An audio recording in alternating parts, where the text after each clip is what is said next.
we are after an understanding of quantum Hall effect. But I haven't talked about quantum Hall effect yet because there are still a few ingredients that we have to finalize, and then I'll try to give you a complete picture with what we have already established. So let's go back to the Berry space. If you remember, the analogy was, well, I shouldn't say analogy, but the idea was that let's take a sphere and we had a pendulum, okay, that oscillates along a certain direction at the pole of the sphere. Okay, so it's oscillating at a direction. So this is entirely classical problem, and here what we do is we take this pendulum and slowly, under adiabatic approximation, we come to the equator, okay, of the sphere. Now the oscillation direction is like this, and then I travel along this path till this point. Still, the oscillation direction is the same as whatever I had here, okay, but now since I'm on the surface of a sphere, I travel this direction. Now it's pointing slightly downwards, and then I keep traveling along the face of the sphere. Now my pendulum is oscillating this way, and then I go back this path, and now the oscillation direction is actually like this. It's pointing along this dashed line. In terms of physical point of view, I did nothing to the system. It's an adiabatic motion, okay? I just move it very gently without disturbing the pendulum. So it keeps its frequency, it keeps its swinging direction. But after I complete the travel, the pendulum is now rotating in a completely different direction. It gained a geometric phase, okay? So that geometric phase, as we discussed, has consequences in quantum mechanics as well. And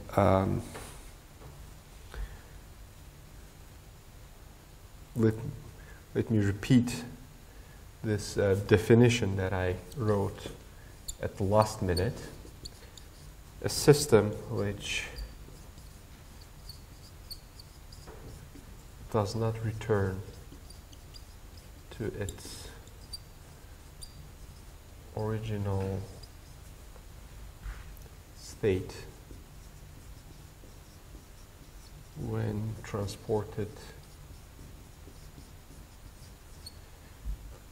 around a closed loop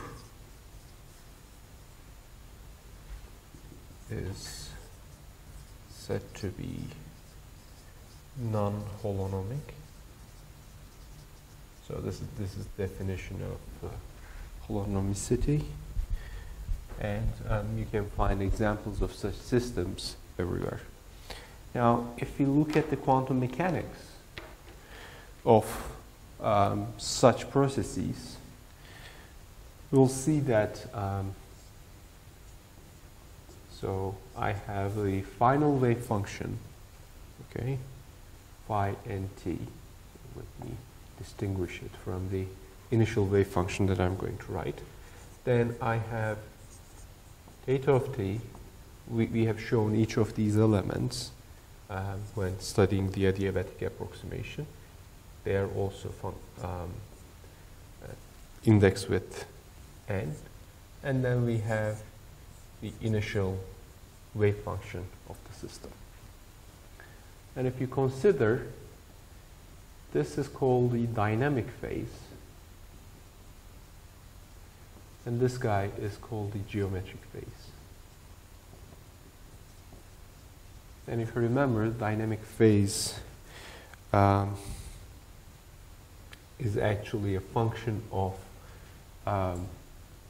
the energies of the system. So it depends on how the Hamiltonian changes in time. And if you look at the geometric phase, it purely comes from the geometric considerations, and we can write it explicitly as such. So phi n, so this is the initial wave function, t prime. Then I have del by del t prime by n t prime dt prime. So this is the geometric phase that it will take upon traveling along a certain path. Now, there's one simplification that we can introduce, and I would like to introduce that. If you remember the infinite square well problem, we had 0 to a, okay, and this wall was expanding with a certain velocity v. So the position w of this boundary is actually a parameter that depends on time. Okay, so this is the position of the boundary, and it's a function of time. So Barry's contribution comes in here. He says there are certain parameters that we can define in a system that changes in time. So he says, okay, I can define collection of r's. For instance, in this case, this parameter r corresponds to my w of t, the position of the boundary, okay? But the system can be much more complicated than this. So I can define R that is composed of multiple elements. Okay? So if this is the case, then this R is a function of time. So here's the trick that I can do.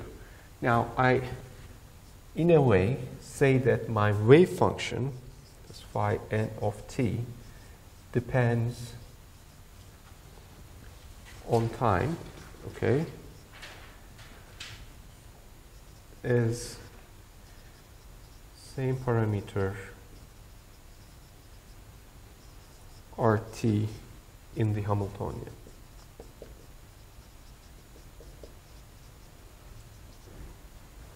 That is changing with time.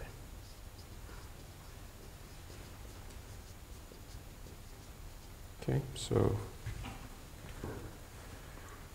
let me write it over there.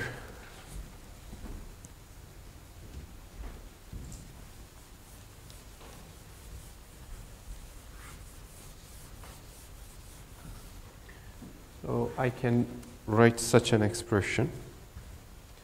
So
Okay, now let's try to solve this equation.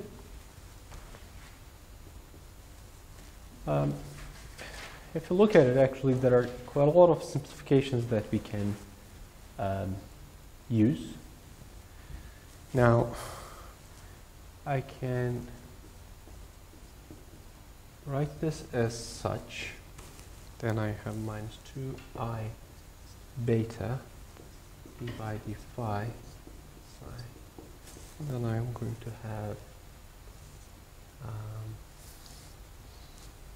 let's write plus phi equals to 0. And here beta is let's see, where do I have beta? Q phi 2 pi h bar, and epsilon is 2m minus 2m b squared e divided by h bar squared minus beta squared. Okay. So I defined this beta to be as such, and then it replaces this expression here, and then I multiply this e with 2m b squared and divided by h bar squared. Then I have this expression that's left behind. I move it over there, so I get a beta square. Now I have a differential equation that I can solve. Okay. The solutions will be in this form.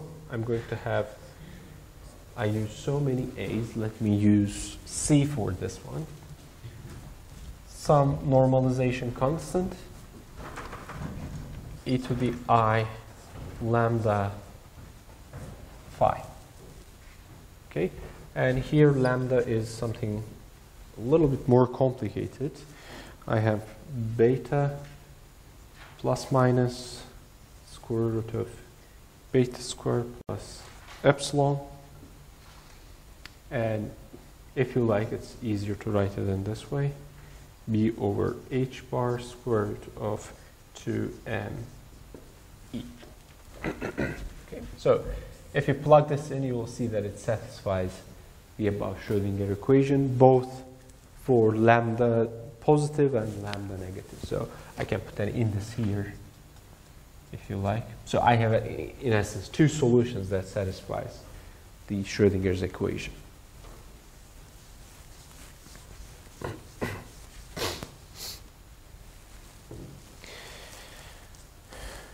Now,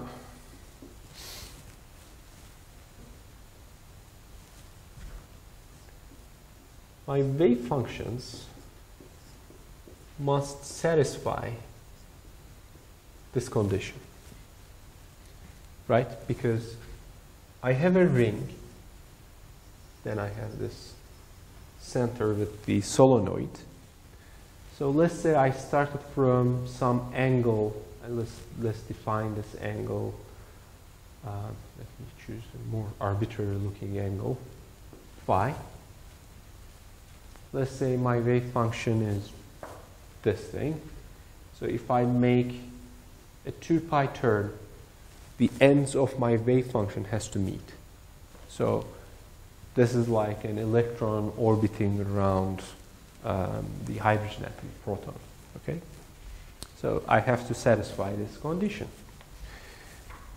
Then this will give us a quantization.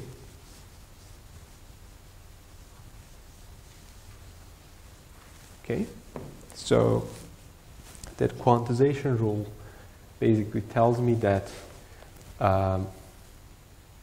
for any addition of 2 pi to this angle, so for my phi, that's equal to c I lambda plus minus phi, must be equal to I phi plus 2 pi. okay, then this means that this has to be an integer, okay, because if I take it as a half integer or any arbitrary number, then this condition will not be satisfied. So forget about c's here, okay, that's proportional. For any such exponential function to be able to satisfy this condition, I need this term to be an integer. Okay? So let's say n equals to lambda plus minus. Then what I'm going to have is beta plus minus b over h bar square root of 2me. And here n will go from, I think 0 is a trivial condition, but it doesn't matter. So it can take both positive and negative numbers depending on what I have here. Good. Now I see that my energies are quantized. And this quantization actually has nothing to do with the magnetic field, but rather it comes from my me imposing a condition that my electrons rotate around the circular object. So the ends of my wave function has to meet. That's the condition that I imposed. And if you think about that condition and ignore or remove the magnetic field, then you'll see we drop all these terms, but we'll still have the same expression. So if you think about a quantum object rotating around a circular loop without any friction or without any potential, we will get something like this. Let me copy down the exact expression. So it's going to be 2m squared pi squared h bar squared divided by, 2n squared and b squared, okay?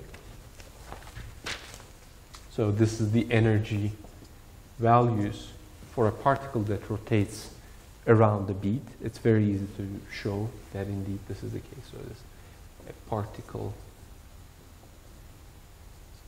around a loop. And now if you look at the energy values that I have for that system, I'm going to have something like this. N h bar minus beta h bar divided by b squared 1 over 2m has to be plus minus ENs. And in a clearer way, my ENs are going to be h bar squared divided by 2 mb squared n minus q phi 2 pi h bar squared, and now n is 0, plus minus 1, plus minus 2, plus minus 3. That takes care of that negative energy values as well. Now, if you look at the expression, this term is an addition to that expression, the electron orbiting around a loop. So, also, if you look carefully, this is magnetic field flux going through a certain area. So my magnetic field was completely confined within here, but still it affected my energy solutions. Now, that's a very interesting result. Because if you consider this motion classically, or I shouldn't say classically because you have the exact same effect in classical motion of electrons. If you think about it, the magnetic field is confined in a region of space. So, and this electron has no direct interaction with the magnetic field itself. So this brings up the question of when we take things locally, like when I say the magnetic field is confined within a region of space, then we cannot for sure say that it's not going to have any effect on the phases or the energies of the objects that are outside of that field, because this clearly shows that there is some sort of interaction taking place due to the way we have to write down our potentials. Okay. Now, this has been shown experimentally. Actually, it has been demonstrated on various systems on various occasions. I think the earliest demonstration was around 1960, but back then I think the problem was the uncertainty or noise in the measurements were too large that there was some doubts about the experiments. But I'd like to show you or try to mention the 1986 experiment by Tonomura that showed the Arnold-Bohm effect. So the idea is this, that they prepared a torus like this. So within the torus, they have a conductor. Okay, let me draw the top view first, since it's going to be much easier, and then I'll draw the cross-sectional view. So they have a torus like this, a conductive torus. Okay. So when they pass a current, they can create a magnetic field within this torus. It's like a solenoid. Okay, so when they pass this current, they create a magnetic field. But since it's not a solenoid, the magnetic field will leak outside of this torus. What they did cleverly is this. They coated this thing with niobium. Okay? They embedded this torus in niobium, which becomes superconductor at about 6 Kelvin. So there's something called the Meissner effect in superconductors. When you have a magnetic field that's enclosed by a superconductor, it will be confined within the superconductor. It won't leak outside. And also for an extra caution, they covered the whole thing with a copper, which gives an extra shielding to the magnetic field. So they ensured that the magnetic field remains within this region. Okay? So nothing leaks outside of the torus. Then, from top, they send electrons. This is a very small torus, by the way. It's like on the order of hundreds of microns. They send an electron beam that's prepared in the exact same. So they send the electron beam, and using electron beam optics, they split beam into two. Okay, so we are looking into the board. So this is my torus. The beam splits into two using electron beam optics. Okay, one passes through the torus, the other passes through nothing, the empty space. And I mean, this region is also empty space, basically. It doesn't interact with anything. It's a very tightly focused electron beam that passes through the torus. And then again, they bring them together And on a screen, they look at the interference fringes. Electrons will interfere with themselves. So they look at how the interference pattern changes when they apply current to this loop or not. And they can show that the interference fringes clearly change upon the application of current, and depending on the strength of the current, and if you think about it, the flux matters, and it affects our wave function as well. So by changing the strength of the flux, they can show that the interference pattern changes. So this is a measurement of the phase, in a way, the geometric phase that is created by this weak magnetic field on the electron beam. Now, this is going to become important in the discussion of quantum Hall effect.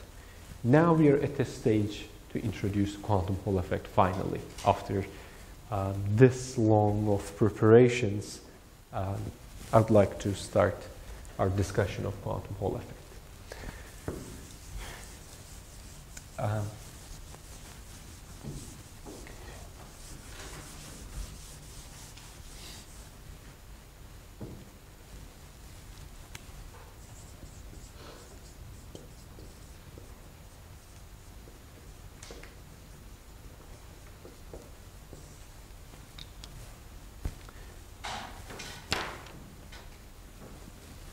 Now, the experimental construct is something like this.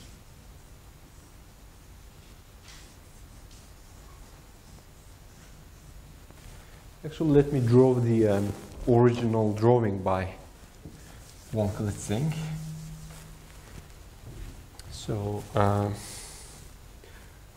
it is first observed by this guy, von Klitzing. 1980. There's, of course, all. They used a silicon MOSFET to create a 2D electron gas. Remember the exam question. So the construct from the sideways is something like this. They have these n-doped regions and p-doped body, and then an oxide layer, and then the metal gate. So this is my z direction. If I draw the band diagram, I have the metal, and then I have this oxide. So it will be bent like this. It's a thin oxide layer. And then I have the p-doped region with Fermi level somewhere here. And the 2D electron gas forms somewhere here depending on the gate voltage that I apply. Okay? So it's confined at the surface of this material. If you look at the actual device from the top, it looks something like this. Of course, there are lots of technicalities. There's the slightly n-doped region, and then there's the channel that comes. Then they have a drain. Then there are these legs that extend in such a way. Okay. And they have the symmetric thing. Okay. And also on top of this there is the oxide layer. So this is gate. So this is connected to the metal layer on top of the channel. Then this is source. And this is drain. And they measure, they call these two as, or these two, doesn't matter, potential probes. Basically it measures the resistance of this device, if you like, using a four-terminal scheme, and these two as the Hall probes. Okay. Now the observation is something like this. Let's see.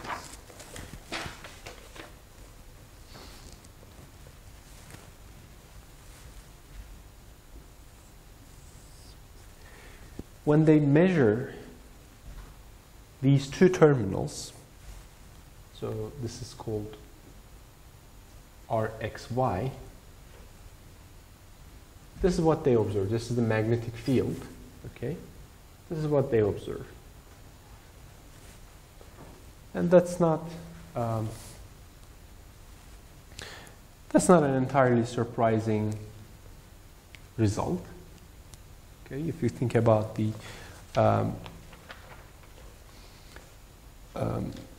RXY, let me write down the expression for that. This is basically minus B over NE. Okay, so if you remember, the whole coefficient was minus 1 over NE. So what you measure is actually a function of the magnetic field divided by number of electrons times the electronic charge. So what you get is a linear relation. As you increase the magnetic field, since you are not changing the number of electrons in the system as well as the charge, the resistance that you measure increases linearly. By the way, the experiments are being done in, I haven't noted it down, but I think they perform the experiments something like at 300 millikelvin. So it's extremely cold. And the strength of the magnetic field goes up to 8 Tesla, and this is up to 1 Tesla or so. Then something interesting starts happening.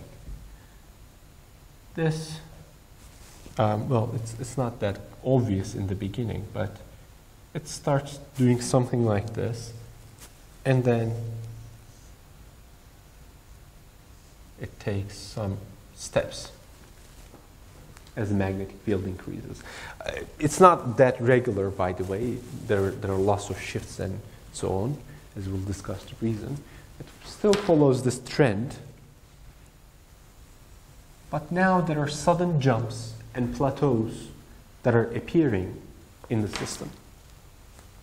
Then also when we look at the resistance measured through these two potential probes, RXX, this is what we get classically, or I should say initially this is what we get.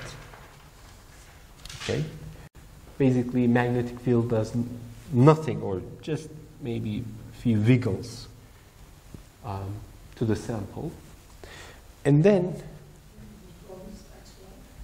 XY is these two, so it's the whole measurement.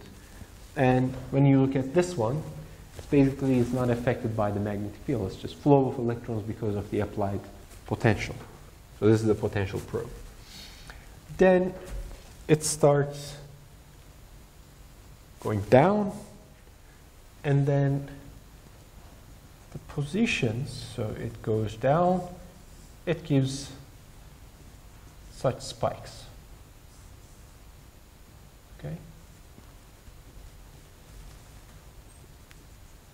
Again, it's not this regular, but perhaps in the next lecture I'll show you the actual data, or you can find the paper and read it by yourself. So what's going on? For the first part, I'm gonna use as little ingredients as possible from what we have learned in the previous lectures. And then as we develop an understanding, I'll start adding more and more ingredients to our understanding. By the way, this guy got the Nobel Prize in 1986. Right? Or 1989? That's much later. The integer Hall effect, I think 1986 or something like that. So the original, I'm not sure if the, somehow there, so this is not the first Nobel Prize that goes to the Hall effect. There was an earlier Nobel Prize, And then also there's another one for the fractional Hall effect. So in total, there are 3 Nobel Prizes for Hall effects, including the integer and quantum, fractional integer and the classic Hall effect. Okay. Now, let's try to understand why we observe these plateaus, or why we observe these discrete steps, and so on. Now let's take our sample, 2-dimensional sample, and pass a magnetic field through it. And my electrons, if you remember, under these conditions, strong magnetic field, low temperature, and indeed my condition for that was the thermal energy of my electrons has to be much lower than the h bar omega, where omega was basically EB over m. So in a way, if you increase the magnetic field and decrease the temperature, this is the condition for Landau levels, observing the Landau levels, okay? And now let's try to figure out what's going on, and let me write down the energies. So I have h bar omega 1/2 plus n, and starts from 0 and goes on. Okay, now also each level, I should note that down, as we have shown earlier, has the degeneracy. So each energy level is basically composed of such states, which is given by the total flux going through the sample divided by the quantum flux. And if you look at our sample, this is what we see in 2 dimensions. Let me represent each quantum flux, magnetic quantum flux, with a small loop. And if you think about the Landau levels, what we realized was this. So, by the way, this is the longer side of my device, okay? So my Hall probes are attached to the sides. So my magnetic field points in that direction, and the electrons will have such orbits, and these orbits can be written as such. So if you remember, we also figured out the location for each orbit. So in a way, this harmonic oscillator would orbit around a certain specific position. So let me try to illustrate that as well. So if you consider this is some sort of potential, that's the by the Landau quantization. So I have some I don't know, I think we used y k, okay, at a certain position. Then I'm going to have another yk plus a, and these two are connected to each other by 2 pi over L LB squared. So this is sort of a potential representation of the harmonic oscillator. Okay. So I have multiples of such quantum fluxes going through, orbiting within my sample. Okay. Now everything is nice and smooth within the sample. The electrons can complete a full orbit. Now let's go to the edges. So let me draw a slightly larger orbit.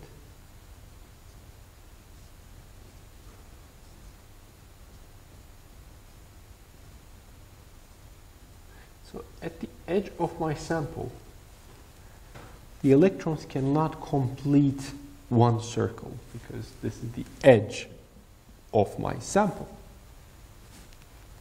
What happens is that they start their rotation, they come here, and then they bounce from the side of the sample, and they start this again and again and again. So unlike the electrons within the material, they cannot make complete orbits. And if you look at here, same story, but this time they bounce in a different direction. Right?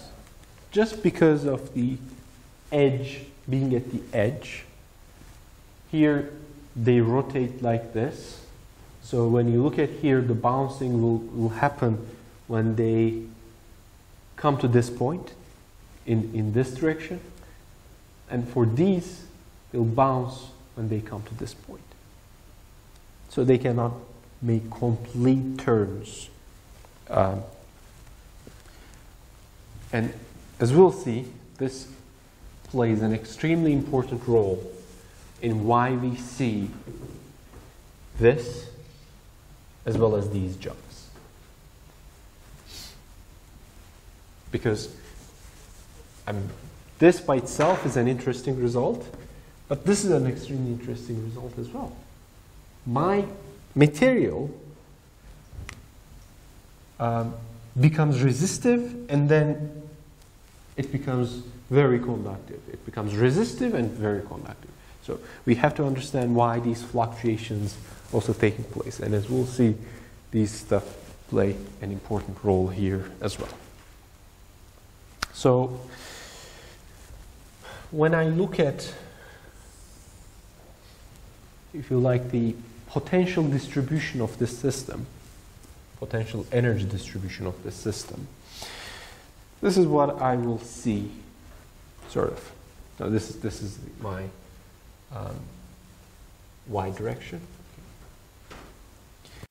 So for the first Landau level, for the bulk of the material, I have an equipotential. Being here or there really doesn't matter because electrons really don't care where they orbit around. They have the same potential. So let me label this as Landau level 0 for spin up. Remember, electron spin also matters in this business. Then the next step will be, next potential level will be, again, Landau level 0, but this time pointing down. And you can keep doing this. You can add more Landau levels. Landau level 1, spin up, and so on. We can do it. But this is not the whole story. Again, edges are important. When I really get close to the edge, let me label it as, I don't know, YL. Okay, this is the edge. And let me label this as 0. So it's the width of my sample, if you like. When I get close to the edges, the potential can be modeled as such. Okay, so the energy that's required to get out of the material increases as you approach to the edge of the sample. And this is consistent with our solutions of the Schrödinger equation for 10 atoms. If you remember, we showed that confining a material in like creating a solid that only contains 10 atoms creates surface states, and these surface states will have higher potential than the bulk of the material. So this is in a way how we can represent what happens at the edges. Similarly, these Landau levels will bend upwards as well. So the energy, if you like, again, required to go outside of the material increases with such an expression.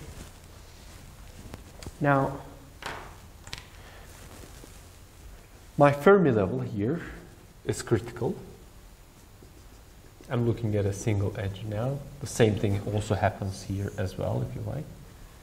This is my Fermi level, okay?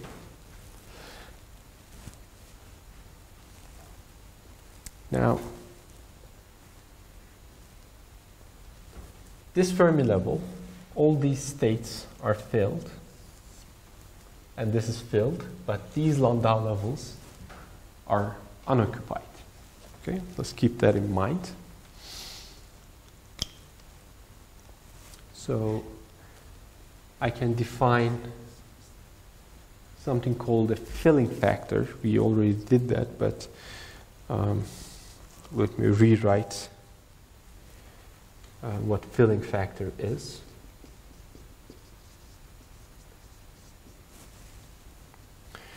Basically, filling factor is the ratio of number of electrons within the material and number of electrons in the orbitals, okay, which gives us the filling factor. And I can write this expression as following as well. So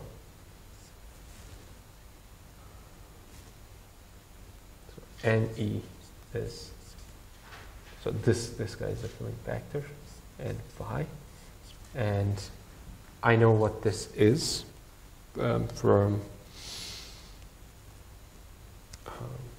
I know what this is. So it's going to be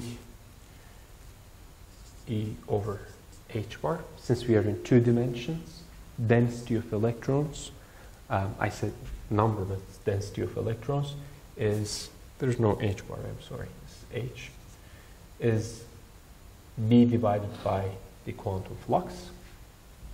So number of electrons will be filling factor B E over H. And remember the classical result? That's what we had here. Our XY B over N E. Okay. Now,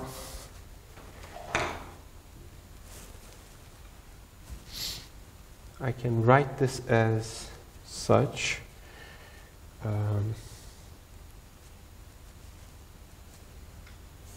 Rxy equals to minus B over E and E. And if I replace this B with these expressions, then I'm going to get 1 over V H over E squared.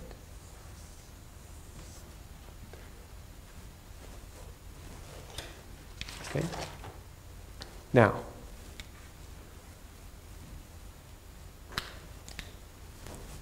let's step back and try to understand this simple but effective result. Should have kept that one.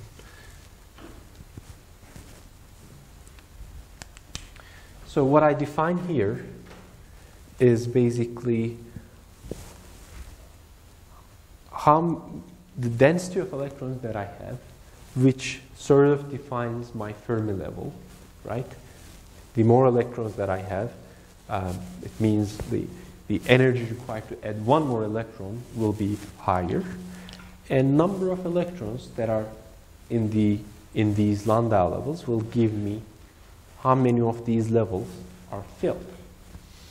Now, what I did is I have this measurement. Okay, this is the expression that we derived, and I tried to find an expression for NE, which is simply given by,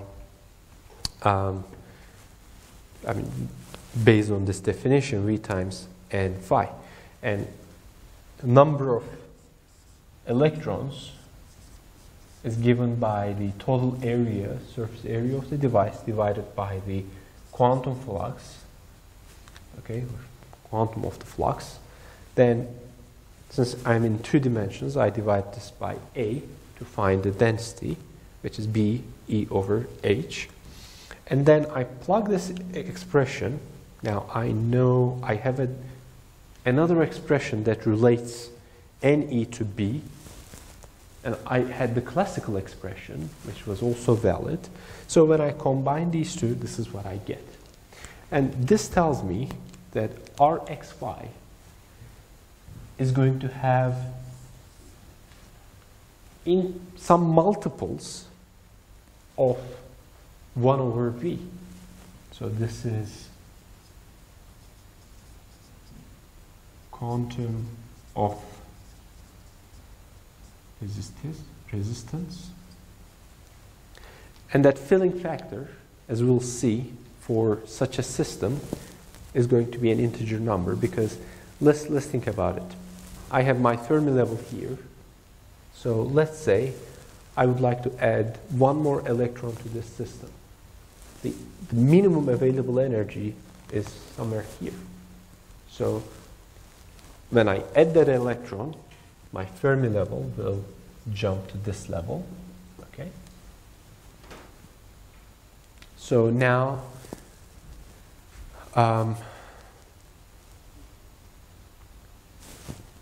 I basically this jump will increase the filling factor that I have by a discrete number.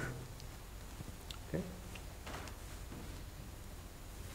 Now, let me write this down in a more clear form.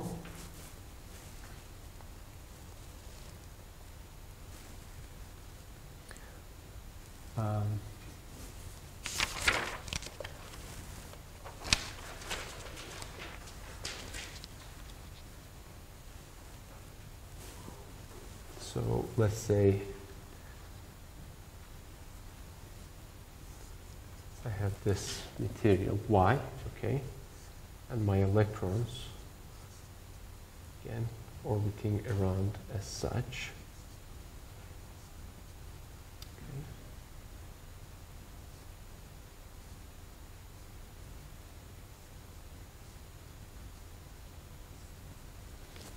Okay, so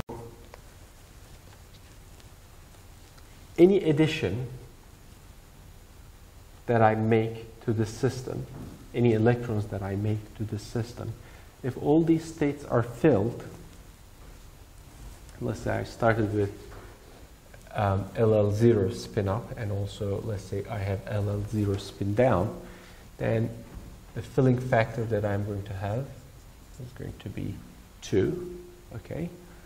And any addition of more electrons will cause a jump in my Fermi level, since I don't have any intermediate states, and it will cause my electrons, the filling number, to go to V3. Now, but that's not what we see in this picture. Okay, so if you consider my equations only tell me that the resistance should have discrete or should be multiples of this quantum resistance, but it doesn't tell me why I observe these plateaus. Because if you think about it, as soon as I exceed certain filling factor, as soon as I increase magnetic field, so let me try to draw this picture. So let's say I'm already in the quantum Hall regime, and this is my initial resistance. As soon as I increase magnetic field by just a bit, the jump will be like this. Okay, so it will go to next energy level. It doesn't explain what I just drew, why we have such a plateau. And then as I keep increasing the magnetic field, it will go to next level, and next level, and next level. So I should have still got a straight line within the framework of what I just explained. So this shouldn't be the whole story. There should be some more ingredients that I have to include in the story. Okay? How much time do I have left? So, next thing that I'm going to introduce is this order. And as we'll see, this order is extremely important for a full understanding of quantum Hall effect, and this is actually when we will introduce the phases of electrons, the geometric phase of electron that matters. So no matter how careful you are, no matter how well you prepare your sample, there will be inherent impurities and disorder in your sample.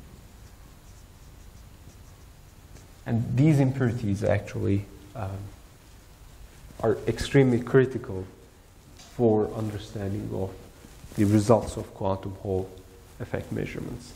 Let's finish here, and then we'll try to have a more complete understanding, and we'll try to solve what happens at the edges and how they contribute to conduction, and also we will see why the material becomes insulating at certain energy levels within the bulk, but not at the edges.